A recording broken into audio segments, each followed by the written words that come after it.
Alright guys, hello, welcome back to the channel. Today we are going to be talking all about the Olympic lifts, so why I think they are really good and a little bit of help getting started with them if you are totally new to them. So you might have heard this term thrown around in gym culture or strength culture of Olympic weightlifting, but what actually is it? So Olympic weightlifting is a sport just like powerlifting, just like strongman, and whereas powerlifting is the sport of the squat, the bench and the deadlift, Olympic weightlifting is the sport of the snatch and the clean and jerk. So we're going to kind of split up the clean and the jerk for the purposes of discussion later on. But yeah, it's two lifts, snatch and the clean and jerk. It's very dynamic, it's very fast, and it is very athletic. So I've been doing the Olympic lifts as part of my training for about a year now. I don't consider myself an Olympic weightlifter because I don't compete and I do a lot of other kind of broad, varied training. But I think it's one of the best decisions that I've ever made for my training was actually committing to learning the Olympic lifts. I think that they are a great tool, and there's a couple of reasons why I think that. So the first reason is they're just great fun. There are few better feelings in this world than just throwing a heavy barbell overhead, catching it, and then just dunking it back down to earth. It is just immaculate vibes, especially if you've got good training partners, kind of shit talking each other, having a bit of like friendly competition. It is just really fun.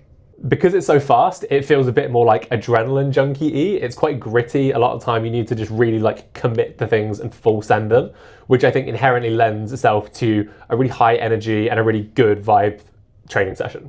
Secondly, I think it offers a kind of unique stimulus that is very hard to replicate with other training modalities.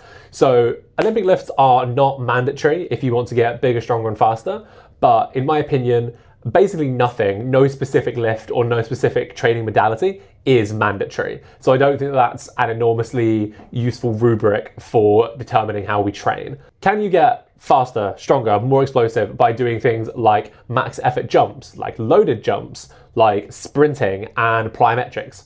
Absolutely, yes. These things are great and you should be including them in your training.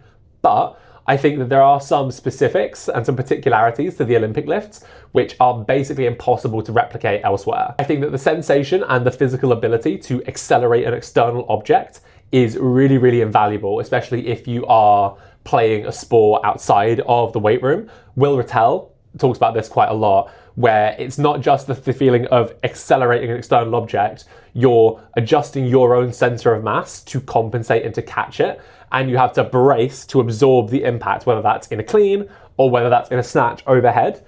You have to reorganize your body to rapidly catch a very heavy, very fast object, which I think is a very unique stimulus.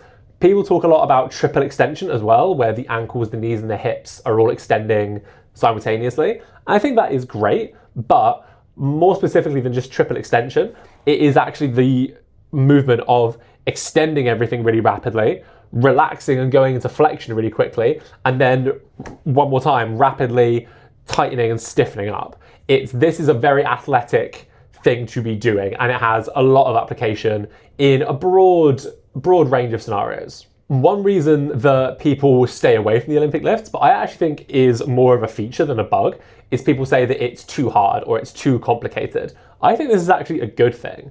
I think that it is psychologically good to subordinate yourself to the process of learning something difficult. I think it is good to take your time with things, to appreciate that you're going to be there for the long haul. I always say to my clients that whether or not they're training with me, I want them training physically, hard, regularly for the rest of their lives. You have time to learn all sorts of different physical skills, and Olympic lifting is no different. Because Olympic lifting is quite complicated and it has a little bit of a steep learning curve, I think that it does make people better movers in general. There's a lot of talk about longevity training or training to be better movers in the social media discourse these days, but a lot of the times when people talk about that, they're talking about Pilates or yoga or functional patterns, God forbid. But what I think actually makes you a better mover is doing challenging, high-skill movements fast and consistently. Obviously, there is some specificity to different skills, but if I can see someone be very competent and very strong at the Olympic lifts, I feel relatively safe in betting that that person is generally pretty athletic, they can move fast, they're strong, they have pretty good mobility. It is just such a good expression and developer of overall athleticism that I think it's really worth doing.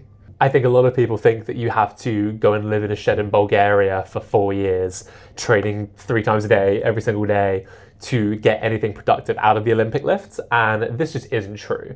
Sure, if you want to actually compete in Olympic weightlifting as a sport, you will need to spend time really honing your technique and really getting into the weeds of it. But if you just want to use the Olympic lifts as a means to an end to get bigger, stronger, faster, you do not need to have beauty pageant technique, and you can get really effective stimulus out of quite ugly work. If we were to use an analogy for a second, it's like saying, oh, you shouldn't run because running is so complicated with biomechanics and gait and stride and all of this. You just shouldn't use it unless you want to be a marathon runner or a sprinter. We understand, obviously, that running is just good training. You don't need to be Eliud Kipchoge or Noah Lyles to get really productive training stimulus out of running, even if you're not a capital R runner. The same goes for the Olympic lifts, the same goes for any other training modality. The only difference is the learning curve for the Olympic lifts is a little bit steeper, so people can be a bit more put off by it. And in a lot of cases, I don't even think that the Olympic lifts are uniquely complicated. I think that they are just quite demanding and you have to train them fast. You can break them down into their composite elements quite easily, but when you're actually practicing the execution of the reps, you have to do them fast, and that can make the process of learning them quite frustrating, especially if you're a bit nervous, if you don't really have an athletic background. This can be a little bit of an obstacle for us.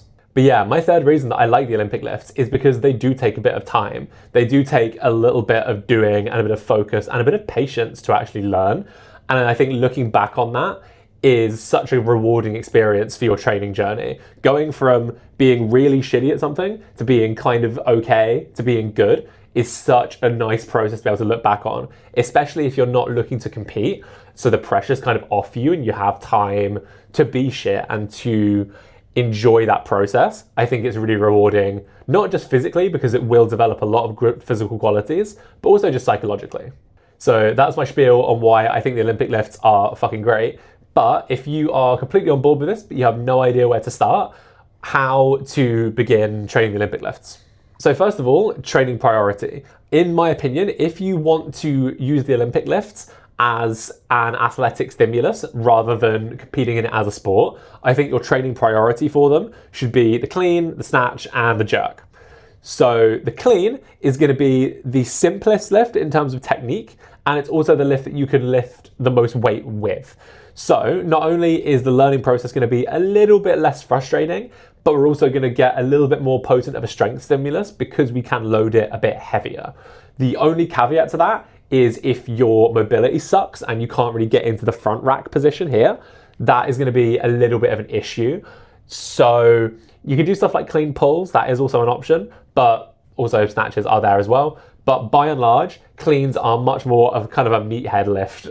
So you can just kind of, once you get over that initial learning curve, you can really just like bro out and rip it pretty heavy. With the snatch is really, really fun. The snatch is a great lift. It is also an immensely frustrating lift. You're going to be lifting less weight. The margin for error is a little bit smaller in terms of hitting or missing a rep. And it is just a little bit more fiddly. A lot of people don't have the best shoulder mobility, so it can be a little bit sketchier. It's still really worth training, especially if you just enjoy the process of Olympic lifting, but I think it's not quite as high priority as the clean. And the jerk, I think jerks are fun. I think learning how to split jerk, how to power jerk is really, really good. It's a really fun time. But unless you enjoy Olympic lifting as its own thing, I don't think it's really necessary. I think it is probably the least potent athletic stimulus when divorced from its context of Olympic weightlifting as a sport. So if you enjoy the jerk and you want to get good at like a clean and jerk, go crazy. But I think it is probably the least important one to really spend much time on. The next thing is going into it, be patient and try not to get too in your head. It doesn't matter how many good coaching cues you have, it doesn't matter how many videos you watch, you do just need to go through the process of sucking at these lifts and come through the other side with a bit of understanding and a bit of proprioception of what the lifts feel like. It just takes time. You just have to be patient. Try and do them right. I'm not saying you should just like not think about form at all, but don't get so caught up in that paralysis by analysis that you just don't try. Next up is timers. I think using timers when you're really new is a great way to get some exposure to the lifts. So I think I got this from Will Rattel again. absolutely check out Will Rattel if you don't know him. Guy's a fucking weapon. But instead of doing sets and reps, just set a timer for like 10 to 15 minutes and just try and get some quality practice in. You don't need to go super heavy. Right at the start of your Olympic lifting journey, you're not going to be going super heavy anyway. So you can get a lot of really high quality technique work in a relatively short amount of time.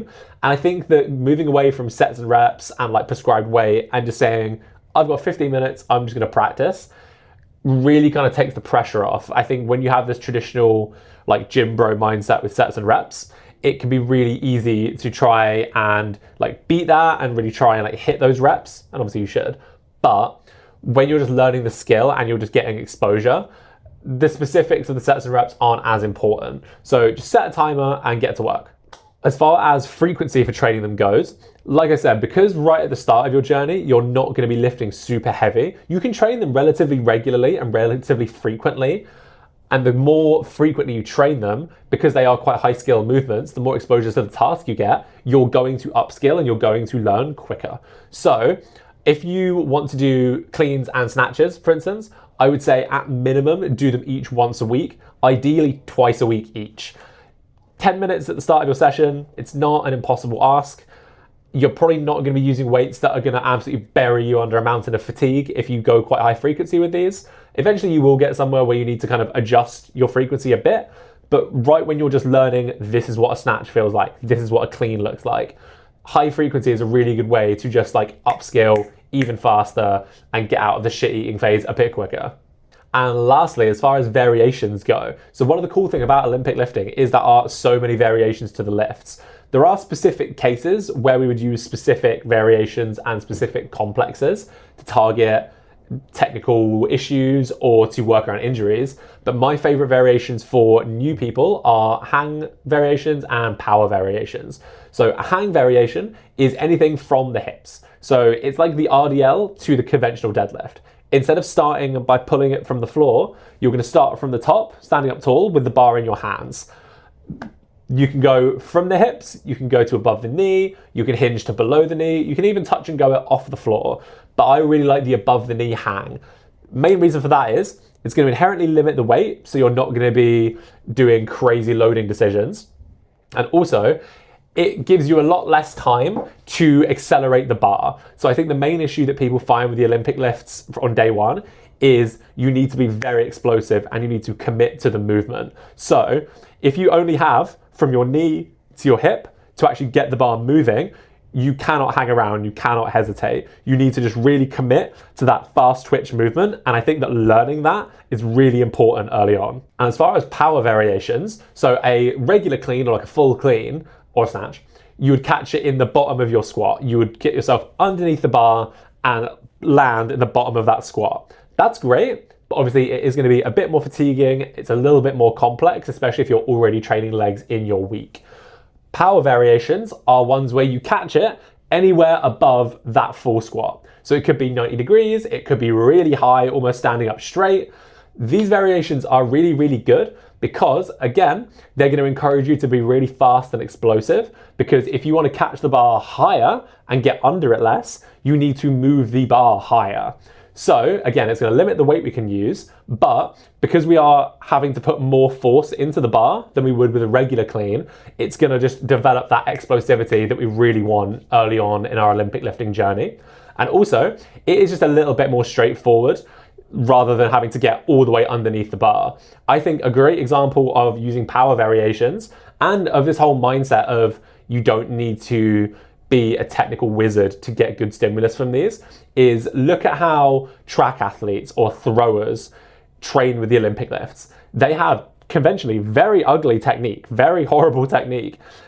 Legs going super far apart, really high power cleans, really scrappy front racks. But it doesn't really matter because they're managing their load appropriately. They're strong as fuck. So they're just using it to get really, really strong and really, really fast, because they're not using it to be good at Olympic weightlifting. They're using it as a means to an end to get faster for their sport. So whether you want to get faster for your sport, whether you just generally want to develop more athletic qualities, or you just think the Olympic lifts are fun, there are options for you. You don't need to be super, super in your head with technique. Scrappy power cleans are one of the best things that you can add to your gym routine to just be a more well-rounded, physically fit person. All right, guys, I think we're going to leave it there. A little bit of a scrappy off the dome one today. But yeah, I think the Olympic lifts are really worth your time. They're super fun. And there's no better feeling than just going to the gym and just ripping power cleans in front of everybody. It's just such a good time. Big noise, big drama, big movement. It's just immaculate aura. Great vibes. So thank you guys for watching. If you have any questions or any feedback, pop them in the comments below. If you want to follow me on Instagram, please do. So I post free content, advice, funny shit every single day. If you are looking for some help with your training, if you want to get started with the Olympic lifts, if you just generally want to broaden your athletic base and mix things up for yourself a little bit, there is a coaching inquiry application form in the description of this video. So fill that out and I will get back to you and we'll get you booked in for a consultation. Also message me on Instagram if you have any questions or anything. But yeah, hope to see you again next week for next week's video, and have a great week of training. Go sling some barbells around and have a good time. See you later.